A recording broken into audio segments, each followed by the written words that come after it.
BBC প্রবাহে আপনাদের সবাইকে স্বাগত জানাচ্ছি আমি শারমিন রমা। শুরুতেই দেখে নেব আজ কি থাকছে। শেষ হতে যাচ্ছে ইরান যুক্তরাষ্ট্রের যুদ্ধবিরতির সময় ইউরেনিয়াম ইস্যুতে চূড়ান্ত না হলে ফের যুদ্ধের শঙ্কা, পাকিস্তান সহ অন্যান্য দেশকে এগিয়ে আসার আহ্বান। দ্বিতীয় দফা আলোচনার আগেই ইরানকে নতুন শর্ত দিল যুক্তরাষ্ট্র। বৈঠকের আগে খুলে দিতে হবে হরমুজ প্রণালী, বৈঠক নিয়ে কোনো তথ্য নেই বলছে তেহরান। চীনের গুপ্ত স্যাটেলাইট ব্যবহার করে হামলা চালায় ইরান, মার্কিন ঘাঁটিতে নিখুঁত লক্ষ্য নির্ধারণ, পুরো কার্যক্রম নিয়ন্ত্রণে আইআরজিসি, ফিনান্সিয়াল টাইমসের প্রতিবেদন। ৩৩ বছর পর ঐতিহাসিক বৈঠকে লেবানন ইসরায়েল যুদ্ধবিরতির মধ্যস্থতায় কাজ করছে যুক্তরাষ্ট্র, পূর্ণাঙ্গ শান্তি চুক্তির ভিত্তি বলছে মার্কিন পররাষ্ট্র দপ্তর। হরমুজ প্রণালীতে নৌ অবরোধ ঘিরে উত্তেজনা, জাহাজ চলাচল নিয়ে ট্রাম্পকে চীনের স্পষ্ট বার্তা, রাশিয়ার কৌশলে ভেস্তে গেল মার্কিন প্রেসিডেন্টের সব পরিকল্পনা।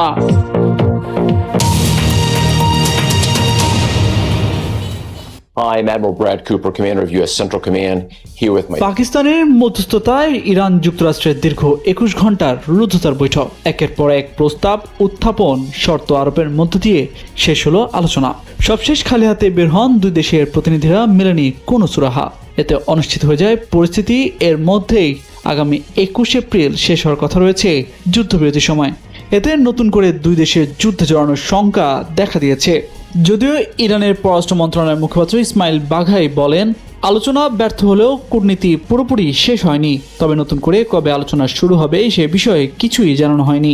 অন্যদিকে যুক্তরাষ্ট্রের সেন্ট্রাল কমান্ড জানিয়েছে তারা ইরানের বন্দরগুলোতে যাতায়াতকারী জাহাজের উপর নিষেধাজ্ঞা কার্যকর শুরু করেছে। এটিকে বড় ধরনের উত্তেজনামূলক পদক্ষেপ হিসেবে দেখা হচ্ছে। বিশ্লেষকদের মতে মূল তিনটি ইস্যুতে মতবিরোধের কারণে আলোচনা ভেঙে যায়। এগুলো হলো ইরানের পারমাণবিক কর্মসূচি, মধ্যপ্রাচ্যে তাদের প্রভাব এবং হরমুজ প্রণালী নিয়ন্ত্রণ ও নৌ চলাচল। The Washington institute for near east পলিসির গবেষণা পরিচালক প্যাট্রিক ক্লসন বলেন, শিগগিরই আবার আলোচনা শুরু হওয়ার সম্ভাবনা কম এবং সংঘাত ফের শুরু হওয়ার ঝুঁকি রয়েছে, কারণ দুই পক্ষই কোনো স্পষ্ট সমঝোতায় পৌঁছাতে পারেনি। বিশেষজ্ঞদের মতে আলোচনা বন্ধ থাকলে যুদ্ধের ঝুঁকি আরও বাড়বে। বর্তমানে ২ সপ্তাহের যুদ্ধবিরতি চলছে, যা ২১ এপ্রিল শেষ হওয়ার কথা রয়েছে। এই সময়ের মধ্যে নতুন করে কূটনৈতিক চেষ্টা হতে পারে, পাকিস্তান সহ বিভিন্ন দেশ মধ্যস্থতায় এগিয়ে আসতে পারে।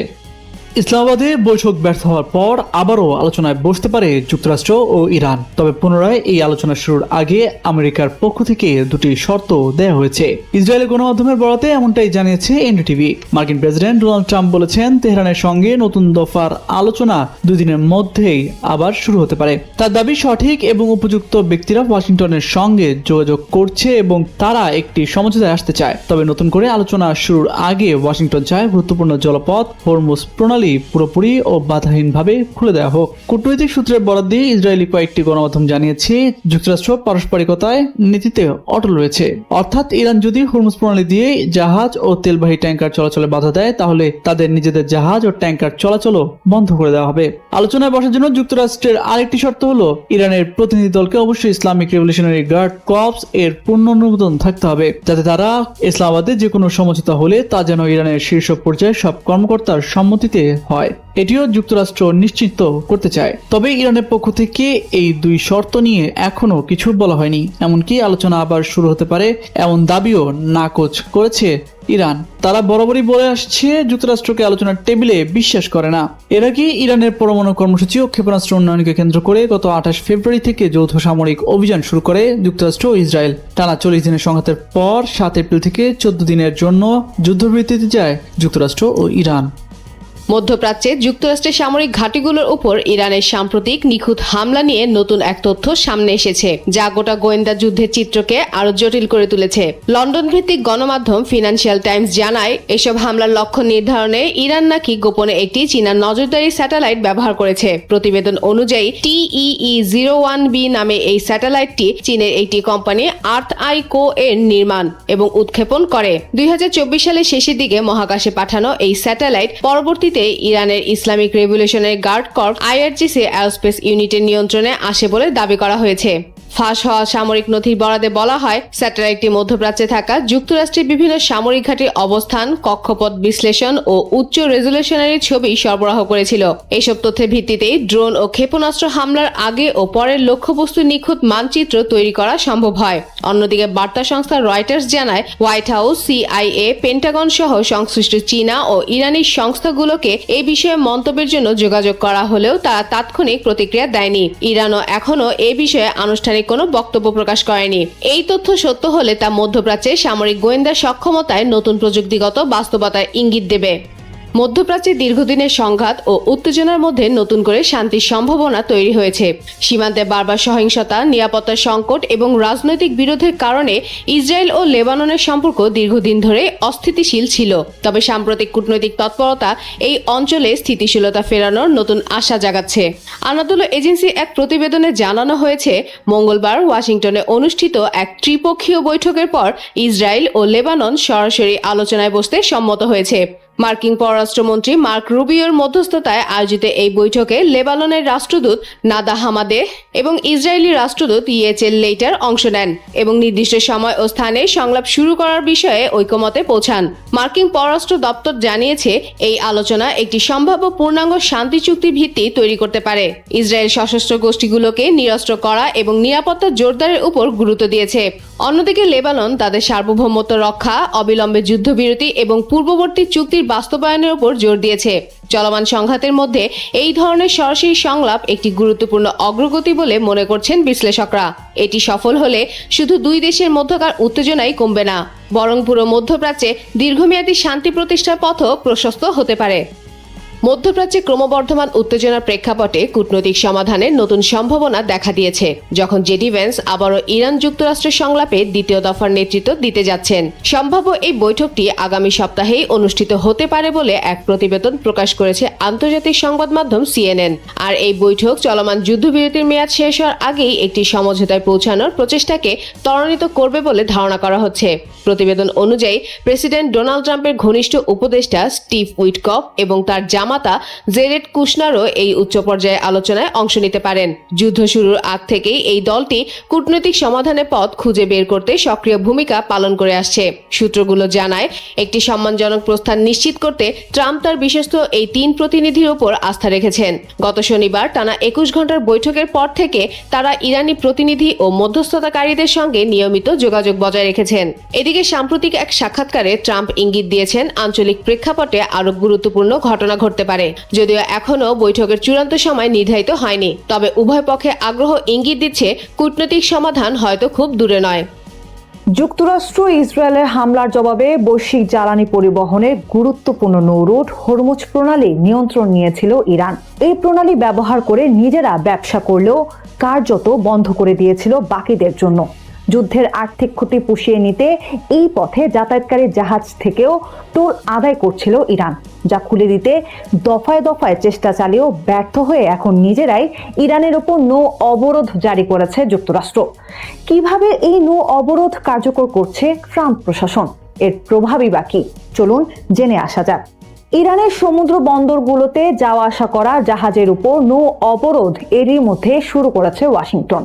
মার্কিন সামরিক বাহিনীর ভাষ্য মতে কেবল ইরানের উপকূলে যাওয়া আসা করা জাহাজগুলোকে আটকানো বা ঘুরিয়ে দেওয়া হবে, তবে অন্য দেশের জাহাজগুলো চলাচলের সুযোগ পাবে। আর এই অবরোধ কার্যকর করতে নিজেদের নৌবাহিনীর জাহাজ বহর ব্যবহার করছে যুক্তরাষ্ট্র। লক্ষ্য ইরানের বন্দরগুলোতে প্রবেশ ও বের হওয়ার পথ নিয়ন্ত্রণ করা, যাতে কোনো ক্রমেই তেল রপ্তানি করে আয় করতে না পারে ইরান। ইসলামাবাদে হওয়া আলোচনায় মার্কিন শর্ত না মানায় ইরানের বিরুদ্ধে এই কঠিন সিদ্ধান্ত নিয়েছে ট্রাম্প প্রশাসন। এক্ষেত্রে ট্রাম্পের উদ্দেশ্য ইরানকে অর্থনৈতিকভাবে চাপ দিয়ে শর্ত মানতে বাধ্য করা, কেননা হরমুজ দিয়ে যাতায়াতকারী জাহাজ থেকে বড় অঙ্কের টোল আদায় করছিল তেহরান। অন্যদিকে মধ্যপ্রাচ্যের দেশগুলো সেই অর্থে তেল বিক্রি করতে না পারায় বেশি দামে নিজেদের তেল বিক্রি করছিল ইরান, যা কিনা ইরানের আয়ের প্রধান উৎস। এ কারণে ইরানের তেল বিক্রি বন্ধ করে দিয়ে ইরানকে চেপে ধরতে চেয়েছেন ট্রাম্প। তিনি বলেন, আমরা ইরানকে তাদের পছন্দের দেশে তেল বিক্রি করে টাকা আয় করতে দেব না। তাদের হয় পুরো পথ খুলে দিতে হবে, না হলে কিছুই না। ট্রাম্পের এই নো অবরোধের সিদ্ধান্তকে জলদস্যুতা বলে অভিহিত করেছে ইরান। সেই সঙ্গে উপসাগরীয় দেশগুলোর বন্দর লক্ষ্য করে হামলার হুঁশিয়ারিও দিয়েছে তেহরান। ইরানের সঙ্গে যুক্তরাষ্ট্রের যুদ্ধবিরতি ও আলোচনার খবরে বাজারে যে খানিকটা স্বস্তি ফিরেছিল, ট্রাম্পের ওই অবরোধ ঘোষণার পর সেই স্বস্তি হাওয়ায় মিলিয়ে গেছে। বিবিসি নিরাপত্তা বিষয়ক সংবাদদাতা ফ্রাঙ্ক গার্ডনারের ভাষ্য, এই অবরোধের দুটি প্রধান ঝুঁকি হলো আবার তেল ও গ্যাসের দাম বেড়ে যাবে, যুদ্ধবিরতি ভেঙে পূর্ণাঙ্গ যুদ্ধ শুরু হতে পারে, যার প্রভাব পড়বে সংযুক্ত আরব আমিরাত, বাহরাইন, কুয়েত ও সৌদি আরবের উপর। মার্কিন নৌবাহিনী কমান্ডারের নৌ অপারেশনের আইন অনুযায়ী নৌ অবরোধ হলো এমন একটি সামরিক পদক্ষেপ যার মাধ্যমে দেশের বন্দর বা উপকূলে যাতায়াত করা শত্রুর সব ধরনের জাহাজ বা বিমান ঢোকা বা বের হওয়া বন্ধ করা। যদিও আন্তর্জাতিক সামুদ্রিক সংস্থার মতে আন্তর্জাতিক সমুদ্র পথ বন্ধ করার আইনি অধিকার কোনো দেশেরই নেই, তবে আন্তর্জাতিক আইন বিশেষজ্ঞ ডোনাল্ড রথওয়েল বলছেন ভিন্ন কথা। তার ভাষ্য, আন্তর্জাতিক আইন যুক্তরাষ্ট্র, ইসরায়েল ও ইরানকে নিরপেক্ষ না বলে যুদ্ধরত পক্ষ হিসেবে দেখবে, আর যুদ্ধের আইনে যুক্তরাষ্ট্র বৈধভাবে অবরোধ করতে পারবে। মার্কিন নৌবাহিনীর জাহাজগুলোর সঠিক অবস্থান সাধারণত জানা যায় না। এর ফলে যুক্তরাষ্ট্র ঠিক কোথায় জাহাজগুলোকে আটকানোর চেষ্টা করবে সেটিও বলা কঠিন। তবে ক্ষেপণাস্ত্র ও ড্রোন হামলার ঝুঁকির কারণে মার্কিন সামরিক বাহিনী ইরানের উপকূলের কাছাকাছি তাদের যুদ্ধ জাহাজ মোতায়েন করবে না বলেই ধারণা করা হয়। এক্ষেত্রে অবরোধটি ওমান উপসাগরে হতে পারে, যা কিনা ইরানের রপ্তানি সহ বিশ্বের বেশিরভাগ তেলের জন্য একটি গুরুত্বপূর্ণ ট্রানজিট পয়েন্ট। এর বাইরে মার্কিন বাহিনী স্যাটেলাইট ও বাণিজ্যিক গোয়েন্দা তথ্য ব্যবহার করে ইরানের বন্দরগুলো থেকে কোন জাহাজগুলো ছাড়ছে তার উপর নজর রাখবে এবং সেগুলো আটকানোর আগে উন্মুক্ত ভারত মহাসাগরে প্রবেশ করার জন্য অপেক্ষা করবে। এর বাইরে মার্কিন সেন্ট্রাল কমান্ড সেন্টকম জানিয়েছে এই অবরোধে 12টিরও বেশি যুদ্ধ জাহাজ ও 100টিরও বেশি যুদ্ধ বিমান ও নজরদারি বিমান অংশ নিচ্ছে, যার মধ্যে ইউএসএস আব্রাহাম লিঙ্কন বিমানবাহী রণতরীটি ইরানের উপকূল থেকে প্রায় 200 কিলোমিটার দক্ষিণে ওমান উপসাগরের পূর্ব প্রান্তে অবস্থান করছে বলে নিশ্চিত করেছে বিবিসি, যা কিনা যুদ্ধ শুরুর পর সবচেয়ে কাছের দূরত্ব। অতীতে এই ধরনের নৌ অবরোধে মার্কিন বাহিনী হেলিকপ্টার থেকে নেমে জাহাজে অভিযান পরিচালনা করলেও এখন তেমনটি ঘটেনি। তবে জানা গেছে 6টি বাণিজ্যিক জাহাজকে ফিরে যেতে বলা হয়েছে। 2টি ইরান সংযুক্ত জাহাজও দিক পরিবর্তন করে ফিরে যাচ্ছে। এদিকে কিছু জাহাজ নিজের আসল অবস্থান লুকাতে ভুয়া অবস্থান দেখাচ্ছে। এর বাইরে এই অভিযানের মাধ্যমে প্রণালীতে ইরানের ফেলে রাখা মাইনগুলো ধ্বংস করা হবে বলে জানিয়েছে যুক্তরাষ্ট্র। হরমুজ প্রণালী দিয়ে বিশ্বের প্রায় 20% জ্বালানি তেল পরিবাহিত হয়, যে কারণে প্রণালীটি বন্ধ থাকায় স্বাভাবিকভাবেই বিশ্বজুড়ে বেড়েছে তেলের দাম। এতে বাকিরা ক্ষতিগ্রস্ত হলেও লাভবান হচ্ছে ইরান। হিসেব বলছে গত 1.5 বছরের মধ্যে মার্চ মাসে 5ম সর্বোচ্চ তেল রপ্তানি করেছে ইরান। তবে বাকিদের উপর এই নেতিবাচক প্রভাব পড়েছে, কেননা এই পথ দিয়ে 82% তেল আমদানি করে এশিয়ার দেশগুলো, যার মধ্যে চীন একাই ইরানের প্রায় 90% তেল কিনে। ফলে বাকিদের নির্ভর করতে হয় মধ্যপ্রাচ্যের বাকি দেশগুলোর উপর, যা এখন প্রায় স্থবির হয়ে আছে। তবে এই দফায় মার্কিন নৌ অবরোধ ইরানের কাছ থেকে চীনের তেল কেনাও কঠিন করে তুলেছে। বিশ্লেষকদের মতে চীনকে আলোচনায় যুক্ত করার কৌশল হিসেবেই এই কাজ করেছে ওয়াশিংটন, যাতে তেল কিনতে না পেরে ইরানকে মার্কিন শর্ত মেনে চুক্তিতে রাজি হতে চাপ দেয় বেইজিং। যুদ্ধ শেষ হলেও থামছে না ক্ষতির হিসাব। মধ্যপ্রাচ্যের সাম্প্রতিক সংঘাতের পর এবার ক্ষতিপূরণের দাবি তুলেছে ইরান। অঙ্কটা কম নয়, প্রায় $270 বিলিয়ন। তবে এই অঙ্কটা এখনও চূড়ান্ত নয় এবং পরবর্তী মূল্যায়নে তা বাড়তে পারে বলে জানিয়েছে ইরান সরকার। 14 এপ্রিল রুশ সংবাদ মাধ্যম রিয়া নোভোস্তিকে দেয়া সাক্ষাৎকারে এই কথা জানিয়েছেন ইরানের সরকারি মুখপাত্র ফাতেমেহ মোহাজেরানি বলেন, যুক্তরাষ্ট্র ইসরায়েলের বাহিনীর ধারাবাহিক হামলায় ইরানের অবকাঠামো সহ বিভিন্ন খাতে যে বিশাল আর্থিক ক্ষতি হয়েছে তার পরিমাণ বর্তমান বাজার মূল্যে প্রায় $270 বিলিয়ন। সরকার এখনও ক্ষয়ক্ষতির পরিমাণ মূল্যায়নের কাজ করছে। এরপর দেখা হবে এতে সরকারের কত আয় কমেছে এবং কারখানা বন্ধ থাকায় অর্থনীতিতে কী প্রভাব পড়েছে। তিনি আরও বলেন, আমাদের আলোচনাকারী দল বর্তমানে আন্তর্জাতিক মহলে যে বিষয়গুলো নিয়ে গুরুত্বের সাথে কাজ করছে তার মধ্যে অন্যতম হলো যুদ্ধের এই ক্ষতিপূরণ আদায়। সম্প্রতি ইসলামাবাদ আলোচনাতেও এই বিষয়টি অত্যন্ত গুরুত্বের সাথে উত্থাপন করা হয়েছে।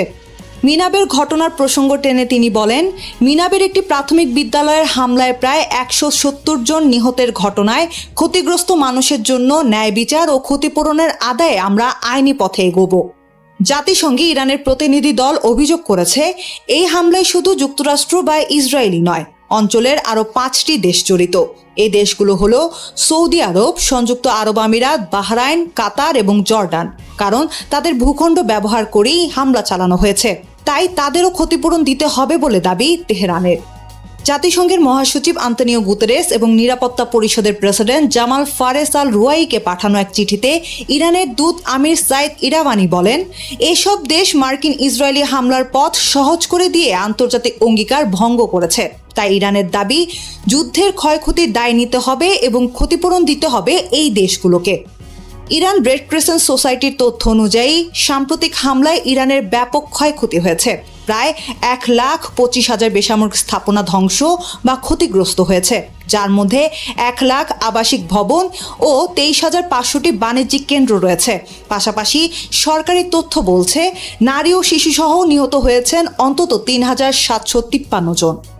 چرا اون چی که ما تو دولت بستیم 2% در حقیقت رشد داد. ইরানের প্রেসিডেন্ট মাসুদ পেজেশকিয়ান বলেছেন, যুক্তরাষ্ট্র বা ইসরায়েল যদি তেহরানকে আত্মসমর্পণে বাধ্য করার কোনো চেষ্টা চালায় তবে তা ব্যর্থ হবে। ইরানি জাতি কখনোই নতি স্বীকার করবে না। বুধবার তেহরানে জরুরি সেবা কর্মকর্তাদের সঙ্গে এক বৈঠকে পেজেশকিয়ান বলেন, তেহরান কোনোভাবে যুদ্ধ বা অস্থিরতা চায় না, সবসময় বিভিন্ন দেশের সঙ্গে গঠনমূলক আলোচনা ও পারস্পরিক মিথস্ক্রিয়ার উপর গুরুত্ব দিয়েছে। পেজেশকিয়ান এমন সময় এ মন্তব্য করলেন যখন পাকিস্তানে দ্বিতীয় দফায় সংলাপের আয়োজনের কথা শোনা যাচ্ছে। মার্কিন প্রেসিডেন্ট 2 দিনের মধ্যে পাকিস্তানে কিছু ঘটতে পারে বললেও তেহরানের পক্ষ থেকে এখনও সংলাপের বিষয়ে সরাসরি মন্তব্য করা হয়নি। এক কূটনৈতিক সূত্রের বরাত দিয়ে ইরানের রাষ্ট্রীয় বার্তা সংস্থা IRNA জানিয়েছে, তেহরান ও মধ্যস্থতাকারী দেশ পাকিস্তানের মধ্যে বার্তা আদান প্রদান হয়েছে ঠিকই, তবে নতুন কোনো বৈঠকের বিষয় এখনও নিশ্চিত নয়। গত 8 এপ্রিল ইরান যুক্তরাষ্ট্রের মধ্যে 14 দিনের যুদ্ধবিরতি শুরু হয়, যা 22 এপ্রিল শেষ হওয়ার কথা। গত শনিবার একটি চুক্তি করার লক্ষ্যে ইসলামাবাদে 2 দেশের প্রতিনিধিরা বৈঠক করলেও তা ব্যর্থ হয়।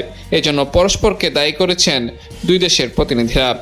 যুক্তরাষ্ট্র ও ইরানের মধ্যে চলমান যুদ্ধ শেষ হওয়ার খুব কাছাকাছি বলে মন্তব্য করেছেন মার্কিন প্রেসিডেন্ট ডোনাল্ড ট্রাম্প। 2 সপ্তাহের যুদ্ধবিরতির মধ্যে উত্তেজনা কিছুটা কমে আসার প্রেক্ষাপটে এই মন্তব্য করেন তিনি। কাতার ভিত্তিক সংবাদ মাধ্যম আল জাজিরা এই খবর জানিয়েছে। সম্প্রতি ফক্স বিজনেসকে দেওয়া এক সাক্ষাৎকারে ট্রাম্প বলেন, আমি মনে করি এটি প্রায় শেষের পথে, আমি এটিকে শেষ হওয়ার খুব কাছাকাছি বলেই দেখি। যুদ্ধ শেষের ইঙ্গিত দিলেও ট্রাম্প জানান, যুক্তরাষ্ট্র এখনই ইরান থেকে পুরোপুরি সরে আসছে না। তার মতে দেশটিকে পুনর্গঠন করতে দীর্ঘ সময়ের প্রয়োজন। তিনি বলেন, আমি যদি এখনই সব গুটিয়ে চলে আসি তবে দেশটির পুনর্গঠনে ইরানের 20 বছর সময় লেগে যাবে। আমাদের কাজ এখনো শেষ হয়নি। আমার মনে হয় ইরান খুব মরিয়া হয়েই একটি চুক্তি করতে চাইছে।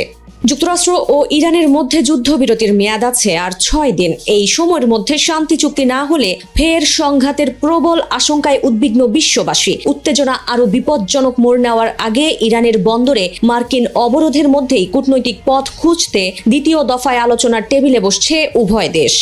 আলোচনার টেবিলে ফেরা নিয়ে ট্রাম্পের মন্তব্যে ইরান এখনো কোনো প্রতিক্রিয়া জানায়নি। তবে জাতিসংঘ মহাসচিব আন্তোনিও গুতেরেস বলেছেন, আলোচনা পুনরায় শুরু হওয়ার প্রবল সম্ভাবনা রয়েছে। রয়টার্স জানিয়েছে, উপসাগরীয় কিছু দেশ, পাকিস্তান ও ইরানের কর্মকর্তারা জানিয়েছেন, আলোচনার জন্য ওয়াশিংটন ও তেহরানের প্রতিনিধি দল এ সপ্তাহের শেষের দিকে আবারও পাকিস্তানে ফিরে আসতে পারে, যদিও এখনো কোনো নির্দিষ্ট তারিখ চূড়ান্ত হয়নি। ডোনাল্ড ট্রাম্প জানিয়েছেন, যুক্তরাষ্ট্র ও ইরানের মধ্যে আলোচনা আগামী 2 দিনের মধ্যে পুনরায় শুরু হতে পারে। আগামী 2 দিনের মধ্যে কিছু একটা ঘটতে পারে।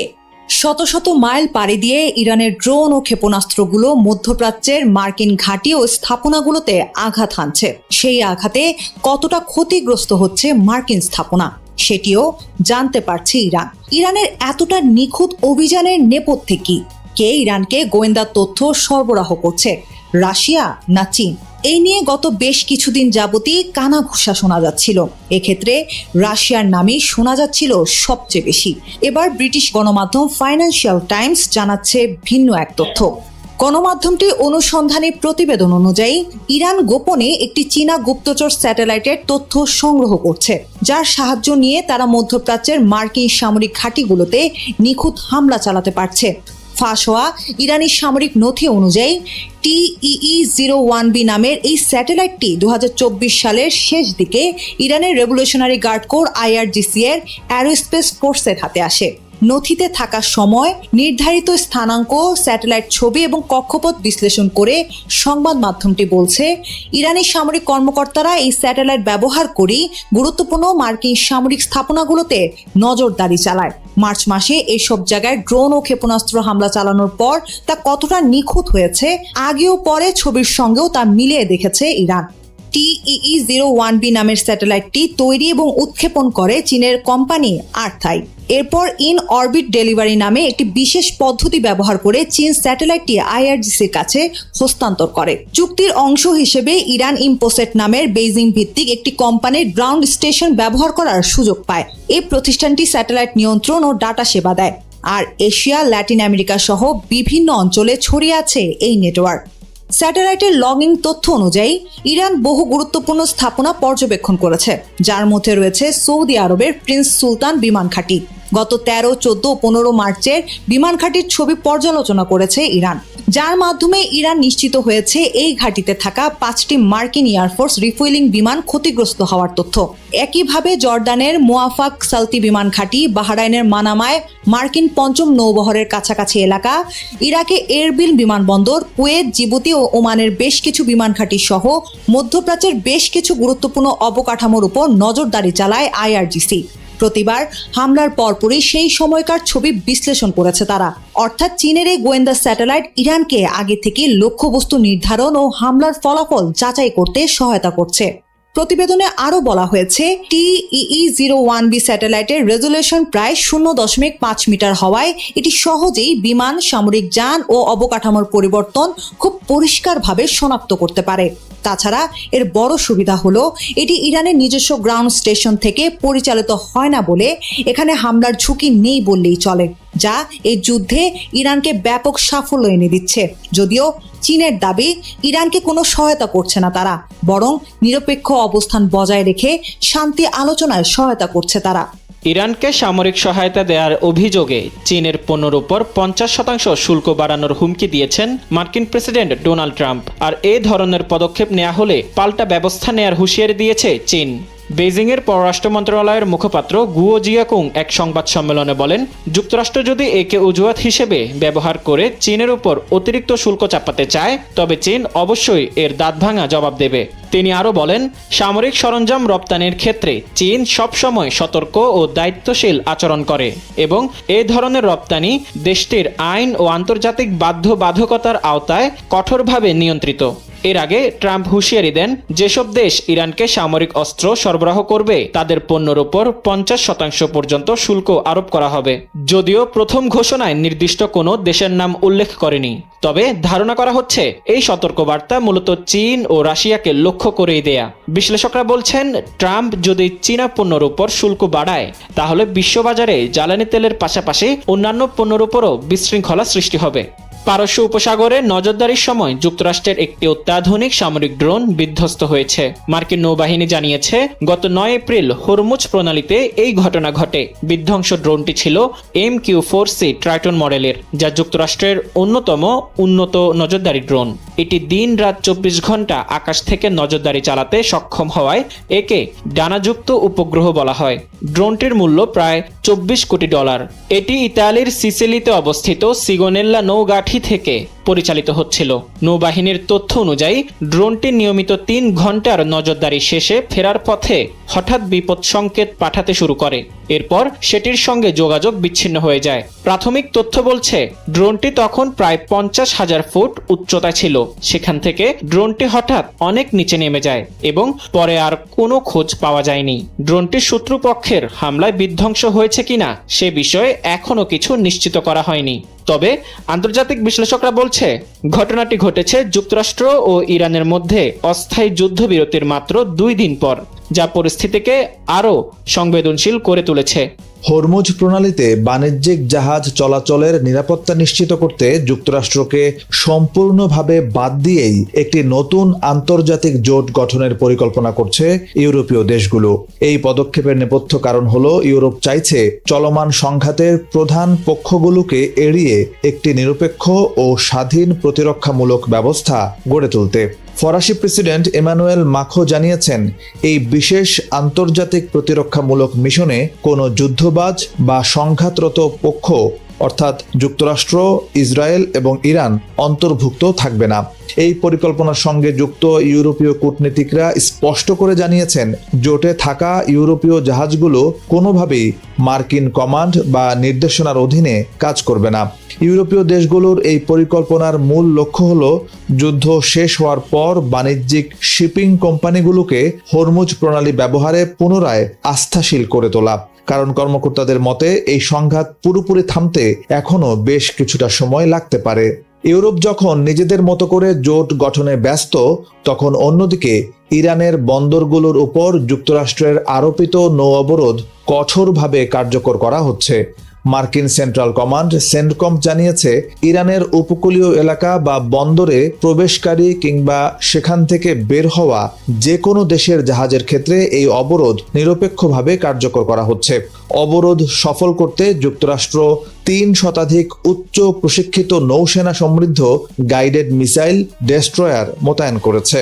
13 এপ্রিল থেকে শুরু হওয়া এই অবরোধের প্রথম 24 ঘন্টায় ইরানের বন্দর থেকে কোনো জাহাজ মার্কিন বেড়াজাল ভেদ করে বের হতে পারেনি।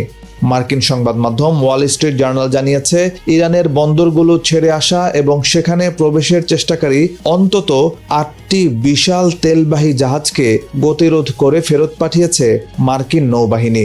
বাহিনীটির সদস্যরা রেডিওর মাধ্যমে জাহাজগুলোর ক্রুদের সঙ্গে যোগাযোগ করে ফিরে যাওয়ার নির্দেশ দেন। মার্কিন বাহিনীর নির্দেশে সব কয়টি ট্যাঙ্কার বিনা বাক্য বেয়ে গতিপথ পরিবর্তন করে, যার ফলে কোনো জাহাজেই তল্লাশি চালানোর প্রয়োজন পড়েনি। একদিকে যুক্তরাষ্ট্রের এই কঠোর ও আপোষহীন অবরোধ, অন্যদিকে ইউরোপের সম্পূর্ণ স্বাধীন জোট গঠনের উদ্যোগ, সব মিলিয়ে হরমুজ প্রণালীর নিয়ন্ত্রণ ও বিশ্ব বাণিজ্যের নিরাপত্তা নিয়ে পশ্চিমা মিত্রদের মধ্যেই এক সুস্পষ্ট বিভাজন ফুটে উঠেছে। সবাইকে শুভকামনা জানিয়ে আমি শারমিন রমা এখানে বিদায় নিচ্ছি। ভালো থাকবেন।